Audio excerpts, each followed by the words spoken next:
ইসরায়েলের অন্তত 3টি বিমান ঘাঁটিতে হামলা চালিয়েছে ইরান। ঘাঁটিগুলো হচ্ছে নেভাতিম এয়ারবেজ, তেলনভ এয়ারবেজ এবং রামাত ডেভিড এয়ারবেজ। এর ভিতরে নতুন মাত্রা যোগ করেছে ইয়েমেন, কিন্তু এই যুদ্ধে জড়িয়ে গেছে এবং ইয়েমেন থেকে ইসরায়েল লক্ষ্য করে ক্ষেপণাস্ত্র হামলা চালানো হয়েছে। এপাশে ইরানের পক্ষ থেকে বলা হয়েছে যুদ্ধের বিস্তৃতি যদি বেশি ঘটানো হয় তাহলে প্রয়োজনে বাব আল মানদেব প্রণালী বন্ধ করে দেয়া হবে। তার মানে দাঁড়াচ্ছে যে যুদ্ধ একেবারেই সহজে বা অল্পের ভেতরে শেষ নাও হতে পারে। এবং আরেকটা লক্ষণীয় ব্যাপার হচ্ছে মার্কিন প্রেসিডেন্ট ডোনাল্ড ট্রাম্প নেতানিয়াহুকে ইরানি হামলার জবাব না দেওয়ার জন্য বলেছিলেন, কিন্তু নেতানিয়াহু ট্রাম্পের কথা না শুনে ইরানের বিরুদ্ধে যুদ্ধ শুরু করেছে। তার মানে হচ্ছে এখানে নেতানিয়াহু এবং ডোনাল্ড ট্রাম্পের ভেতরকার বড় রকমের টানাপোড়েন আছে, তা মোটামুটি প্রকাশ্যে চলে এলো। তো সুপ্রিয় দর্শক, এই বিষয়গুলো নিয়েই এখনকার ভিডিও। আশা করি শেষ পর্যন্ত আপনারা সঙ্গে থাকবেন। আর ভিডিও ভালো লাগলে লাইক, কমেন্ট, শেয়ার করবেন এবং চ্যানেলটি সাবস্ক্রাইব করে সাথেই থাকবেন। দর্শক, চলুন বিস্তারিত আলোচনা করি। ইরান কেন এই হামলা শুরু করলো? মূল খবর তো আমি আগেই বলেছি যে ইরান ইসরায়েলের বিরুদ্ধে হামলা চালিয়েছে। পর্যন্ত কয়েক দফা ক্ষেপণাস্ত্র হামলা চালিয়েছে গত রাত থেকে শুরু করে আজ সকাল। এখন ইরানে এখনো পর্যন্ত হামলা চলছে।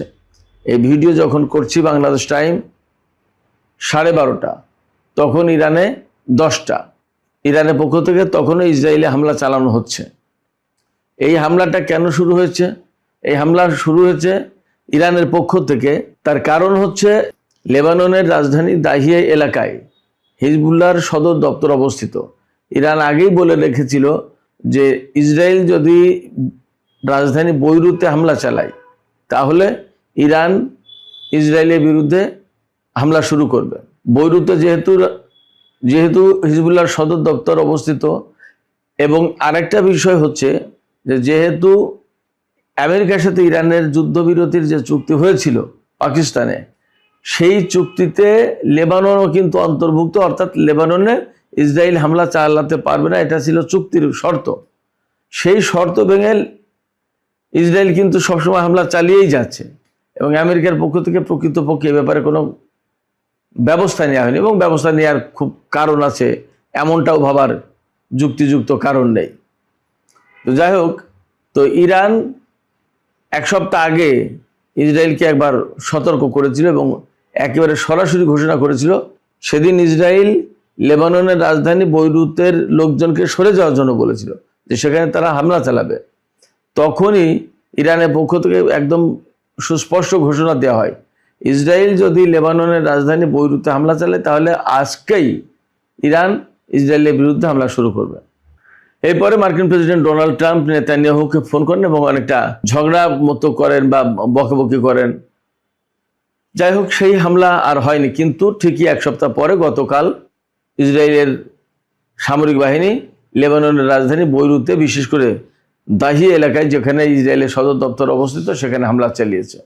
যদিও হামলায় বড় রকমের ক্ষয়ক্ষতির কোনো ঘটনা ঘটেনি, কিন্তু এটা ছিল যেহেতু ইরানের পক্ষ থেকে রেড লাইন, অর্থাৎ এইটা হলো রেড লাইন। ইরান বলেছিল এটা ক্রস করলে তখন ইরান অ্যাকশানে যাবে।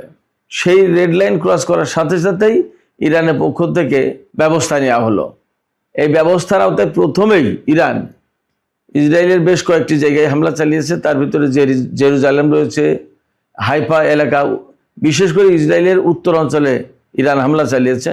আর এই যে রামাত ডেভিড যে এয়ারবেজ, এই এয়ারবেজটা উত্তর অঞ্চলে অবস্থিত, সেখানে হামলা চালিয়েছে। এই এয়ারবেজ সম্পর্কে একটু বলে রাখতে হয়, এই বিমান ঘাঁটিটা 1942 সালে দ্বিতীয় বিশ্বযুদ্ধ চলার মধ্যেই ব্রিটিশ সরকার তৈরি করেছিল দ্বিতীয় বিশ্বযুদ্ধে এই ঘাঁটি ব্যবহার করার জন্য। তখন তো আর ইসরায়েল ছিল না। ইসরায়েল নামক রাষ্ট্র তো প্রতিষ্ঠা হলো 1948 সালে। এই ঘাঁটি প্রতিষ্ঠার আরও 6 বছর পরে। তো 48 সালে যখন ইসরায়েল প্রতিষ্ঠা হলো, তখন ইসরায়েল এই ঘাঁটিটা তাদের নিজেদের মতো করে পেল এবং তারা ব্যবহার করা শুরু করলো। দিন দিন এই ঘাঁটি অনেক বেশি শক্তিশালী ঘাঁটিতে পরিণত হয় এবং এটা মূলত সিরিয়া, লেবানন এই অঞ্চলে হামলার জন্য এই ঘাঁটিটাকে ব্যবহার করা হয় ইসরায়েলের পক্ষ থেকে। এই রামাত ডেভিড এয়ারবেজ এটা বেশ শক্তিশালী এবং গুরুত্বপূর্ণ ঘাঁটি। এই ঘাঁটিতে ইসরায়েলের আপনার F-16 জঙ্গি বিমান থেকে শুরু করে গুরুত্বপূর্ণ অস্ত্র, ড্রোন এবং বিমান প্রতিরক্ষা ব্যবস্থা এগুলো এখানে রাখা হয়। তো এটা যেহেতু খুবই গুরুত্বপূর্ণ একটা ঘাঁটি, এবং এই ঘাঁটি থেকেই গতকাল লেবাননের রাজধানী বৈরুতে হামলা চালানো হয়েছে। ইরান সবসময় বলে কি যেখান থেকে হামলা চালানো হচ্ছে সেখানে হামলা চালানো হবে। তো ইরান স্বাভাবিকভাবেই এই রামাত ডেভিড ঘাঁটিতে হামলা চালিয়েছে। এরপরে তেলনভ এবং নেভাটিম এয়ারবেজেও হামলা চালিয়েছে। এই প্রত্যেকটা ঘাঁটি, ইসরায়েলের প্রত্যেকটা বিমান ঘাঁটি খুবই গুরুত্বপূর্ণ, এবং সেখানে খুব দামি দামি গুরুত্বপূর্ণ যুদ্ধ বিমান রাখা হয়। তো টোটাল ক্ষয়ক্ষতির পরিমাণ কি এটা এখনো পরিষ্কার জানা যায়নি। তবে ইরানের পক্ষ থেকে হামলা চালিয়ে, প্রথম দফা হামলা চালিয়ে বলা হয়েছিল ইসরায়েল যদি জবাবি হামলা চালায় তাহলে তার বিরুদ্ধে খুবই শক্তিশালী হামলা চালানো হবে। আমরা দেখতে পাচ্ছি যে ইসরায়েলে পরবর্তীতে ইরান আরও হামলা চালিয়েছে, এবং এই সমস্ত হামলায় কী ধরনের ক্ষয়ক্ষতি হচ্ছে আমরা জানার অপেক্ষায় থাকি। তবে যেহেতু হামলার মাত্রা বেড়ে যাচ্ছে, তাতে এমন আশঙ্কা করা যাচ্ছে যে এই সংঘর্ষ একটা পূর্ণাঙ্গ যুদ্ধের রূপ নিতে পারে, এমনকি সর্বাত্মক যুদ্ধ শুরু করতে পারে। যদিও ডোনাল্ড ট্রাম্প গতকাল ইরান হামলা চালানোর পরপরই ইসরায়েলের প্রধানমন্ত্রী বেনিয়ামিন নেতানিয়াহুকে বলেছিলেন যে ইরানের এই হামলার জবাব দেওয়ার প্রয়োজন নেই। নেতানিয়াহু ডোনাল্ড ট্রাম্পকে মুখে মুখে বলেছিলেন যে আচ্ছা ঠিক আছে, কিন্তু ঠিকই তারা জবাব দিয়েছে। তার মানে আপাতত আমরা উপর যা দেখতে পাচ্ছি তাতে ডোনাল্ড ট্রাম্প নেতানিয়াহুকে ইরানের বিরুদ্ধে অ্যাকশনে বা হামলায় না যাওয়ার জন্য পরামর্শ দিয়েছেন বা আহ্বান জানিয়েছেন। নেতানিয়াহু ডোনাল্ড ট্রাম্পকে আশ্বস্ত করেছেন যে ঠিক আছে, কিন্তু প্রকৃতপক্ষে নেতানিয়াহু ডোনাল্ড ট্রাম্পের কথা রাখেননি বা তার আহ্বান রাখেননি। সেই আহ্বান উপেক্ষা করে ইরানের সাথে যুদ্ধে জড়িয়েছে। এখন এখানে বিশেষভাবে অপেক্ষা করার ব্যাপার আছে যে আমেরিকা এই যুদ্ধে জড়িয়ে যায় কিনা। যুদ্ধে যদি জড়িয়ে না যায় তাহলে এক কথা, আর যদি যুদ্ধে জড়িয়ে যায় তাহলে ভিন্ন কথা।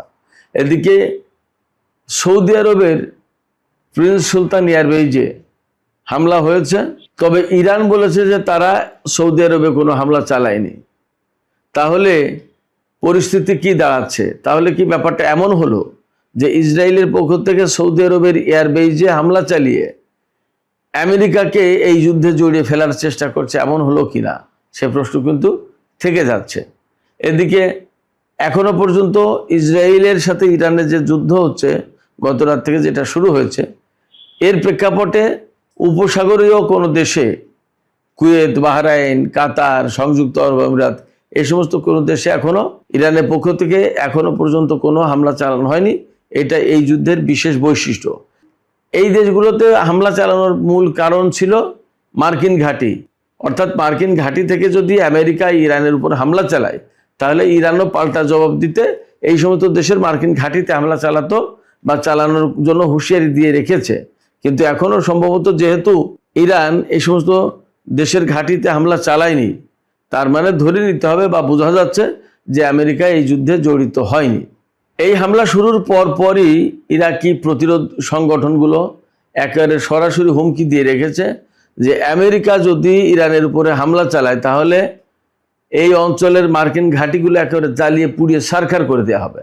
এর মানে দাঁড়াচ্ছে যে ইরাকের প্রতিরোধ সংগঠনগুলো এরাও এই যুদ্ধে জড়িয়ে যাওয়ার জন্য প্রস্তুত রয়েছে। ইয়েমেন তো আছেই, আর লেবাননের প্রতিরোধকামী সংগঠন তারা তো যুদ্ধ করছে ইসরায়েলের বিরুদ্ধে। এপাশে হামাস ইরানের এই হামলাকে স্বাগত জানিয়েছে, প্রশংসা করেছে, এবং হামাসের মুখপাত্র হাজেম কাসেম তিনি বলেছেন ইরান যে হামলা চালালো ইসরায়েলের উপরে লেবাননের জন্য, এর ভেতর দিয়ে আরেকবার প্রমাণ হলো যে ইরান প্রকৃতপক্ষে মুসলিম উম্মার দায়িত্ব পালন করছে, এবং মুসলিম উম্মা যেমন একটি দেহের মতো, তার এক জায়গায় ব্যথা হলে আর এক জায়গায় ব্যথা অনুভব করা যায়, তেমনি লেবানন যখন আক্রান্ত হয়েছে তখন ইরান তার পাশে দাঁড়িয়ে ইসরায়েলের বিরুদ্ধে হামলা চালাচ্ছে। এটি প্রকৃত মুসলিম চেতনার পরিচয় বহন করে। এদিকে ইয়েমেনের পক্ষ থেকে বলা হয়েছে যে ইসরায়েল যদি হামলা বন্ধ না করে তাহলে আরও ভয়ঙ্কর জবাব যাবে ইয়েমেনের পক্ষ থেকে, এবং ইয়েমেনের পক্ষ থেকে প্রতিরোধ সংগঠনগুলোকে, মধ্যপ্রাচ্যের যত প্রতিরোধ সংগঠন আছে তাদের প্রতি আহ্বান জানানো হয়েছে এই যুদ্ধের জন্য প্রস্তুতি নিতে। আমরা ধরে নিতে পারি যে এই যুদ্ধ যদি কন্টিনিউ করে তাহলে ইসরায়েলকে সমস্ত ব্যাটেলফিল্ড মোকাবেলা করতে হবে। ইরান, ইয়েমেন, ইরাক, লেবানন, হয়তোবা গাজা থেকেও শুরু হতে পারে। সামগ্রিকভাবে একটা যুদ্ধ হয়ে যেতে পারে। ইরান যে যুদ্ধ শুরু করলো বলা যায় ইসরায়েলের বিরুদ্ধে এবার, অর্থাৎ ইসরায়েল ইরানের উপর হামলা না চালানো সত্ত্বেও ইরান কিন্তু আগে হামলা চালালো ইসরায়েলের উপরে। আগে হামলা চালাতে বলতে বোঝাচ্ছি, আমি আবারও বলি যে ইসরায়েল ইরানের উপর হামলা চালায়নি, কিন্তু লেবাননের প্রশ্নে ইরান হামলা চালিয়েছে। তার মানে এটা প্রথমবারের মতো ইরান তার বৈশিষ্ট্যের বাইরে গিয়ে এই হামলা করলো। ইরান সাধারণত যা করে সেটা হচ্ছে যে কেউ হামলা করে তার জবাব দিতে পাল্টা হামলা করে ইরান। এবার কিন্তু ইরান সরাসরি অ্যাফেক্টেড না, তারপরেও যেহেতু যুদ্ধবিরতির একটা প্রশ্ন ছিল, চুক্তি ছিল, সেই চুক্তি লঙ্ঘনের কারণে ইরান ইসরায়েলের উপর হামলা চালালো। তার মানে ইরানের বৈশিষ্ট্যের থেকে একটু আলাদা কিছু হলো, এটা বলছি যে বিশেষ বৈশিষ্ট্যের অধিকারী এবারের এই যুদ্ধ। যুদ্ধ শুরুর পরপরই ইউরোপীয় ইউনিয়নের পক্ষ থেকে বলা হয়েছে যে আসলে মধ্যপ্রাচ্য আরেকটি যুদ্ধ ধারণ করার বা বহন করার বা আরেকটি যুদ্ধের চাপ সহ্য করার মতো অবস্থায় নেই। এই যুদ্ধ দ্রুতই বন্ধ হওয়া উচিত। এখানে প্রশ্ন আসতে পারে যে ইউরোপীয় ইউনিয়ন এই কথা বলছে কেন? আমরা দেখতেই পাচ্ছি যে ইরান, ইসরায়েল, আমেরিকা যুদ্ধের পর হরমুজ প্রণালী বন্ধ হয়ে গেছে এবং সেখান থেকে কার্যত তেমন একটা তেল সরবরাহ করা সম্ভব হচ্ছে না। আর এই যুদ্ধ যদি শুরু হয় এবং সেটা যদি ভয়ঙ্কর আকার ধারণ করে, হরমুজ প্রণালীর পাশাপাশি যদি বাব আল মানদেব প্রণালী বন্ধ হয়ে যায়, তাহলে বিশ্বে তেলের সংকট আরও বাড়বে, বিশ্ব অর্থনীতি আরও ক্রিটিক্যাল হয়ে পড়বে, ভয়ঙ্কর ক্ষতিগ্রস্ত হবে। এই জায়গা থেকে ইউরোপীয় ইউনিয়ন যুদ্ধ বন্ধের কথা বলছে। এটা যেমন সত্যি, তেমনি এটাও সত্যি যে আমেরিকা যেহেতু সরাসরি এই যুদ্ধ জড়িত নেই, তাহলে আমেরিকাকে জড়িত হওয়ার জন্য এক ধরনের হয়তো অজুহাত প্রয়োজন হবে। তার আগ পর্যন্ত ইসরায়েল একা একা, তো ইসরায়েল একা একা যুদ্ধ করতে গেলে তো বিপদ, ইরানের সামনেই সে টিকবে না।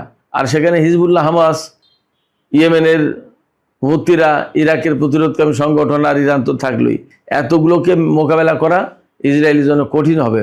অতএব এই কঠিন পরিস্থিতি থেকে বাঁচানোর জন্য যুদ্ধ বন্ধের আহ্বান জানাচ্ছেন ইউরোপীয় ইউনিয়নের লোকজন, কর্মকর্তারা। এই যুদ্ধ শুরুর পরপরই দ্রুতই তেলের দাম আবার বেড়ে গেছে। ব্রেন্ট ক্রুড $96-97 বিক্রি হচ্ছে, আমি সর্বশেষ যে খবর জানি সেটা। আর টেক্সাস ক্রুড যেটা, সেটা বিক্রি হচ্ছে $93-94 পার ব্যারেল। তো তার মানে এই তেলের দাম আরো বেশি বেড়ে যাওয়ার একটা আশঙ্কা আছে। এটা যেমন সত্য, তেমনি ইরানের সাথে আমেরিকার যে চুক্তির একটা সম্ভাবনা তৈরি হয়েছিল, সেই সম্ভাবনাটাও আপাতত মনে হয় খানিকটা ধীরগতি হয়ে গেল অথবা স্থগিত হয়ে গেল। ডোনাল্ড ট্রাম্প কিন্তু বলছিলেন, গতকালকেই বলেছেন যে আমেরিকা এবং ইরান এখন একদম চুক্তির খুব কাছাকাছি অবস্থায় রয়েছে। যদিও তিনি এই ধরনের কথা এর আগে বহুবার বলেছেন, কিন্তু তারপরেও আমরা দেখতে পাচ্ছিলাম যে পাকিস্তানের পক্ষ থেকে বিশেষ একটা উদ্যোগ দেওয়া হয়েছিল চুক্তির বিষয়ে দুই পক্ষকে এক জায়গায় বসানোর জন্য। সেই জায়গা থেকে বলা যায় যে আসলেই একটা কূটনৈতিক তৎপরতা একটা পজিটিভ জায়গায় ছিল বা পজিটিভ অবস্থায় ছিল। নেতানিয়াহু সেই চুক্তির সম্ভাবনা সম্ভবত নষ্ট করে দিলেন। নেতানিয়াহুকে বলছি এই কারণে যে ইরান তো আগেই বলে রেখেছে যে লেবাননের রাজধানী বৈরুতে হামলা চালানো যাবে না, এটা রেড লাইন ইরানের জন্য। সেই রেড লাইন ক্রস করে হামলা চালিয়েছে, তখন আলটিমেটলি ইরানকে হামলা চালাতে হয়েছে। লেবাননে যদি হামলা না চালাতো নেতানিয়াহু বা ইসরায়েল, তাহলে কিন্তু ইরানকে এই যুদ্ধে জড়িত হতো না। সেই কারণেই বলছি যে এই যুদ্ধ মূলত ইসরায়েলের কারণেই শুরু হলো এবং ইরান ও আমেরিকার মধ্যে যে চুক্তির সম্ভাবনা তৈরি হয়েছিল, সেই সম্ভাবনা আপাতত আটকে গেল। তো সুপ্রিয় দর্শক, এখনকার আলোচনা এখানেই শেষ করতে চাই। যুদ্ধ যদি আরও চলে, এর সামগ্রিক পরিস্থিতি ইনশাল্লাহ আপনাদেরকে আপডেট জানাবো।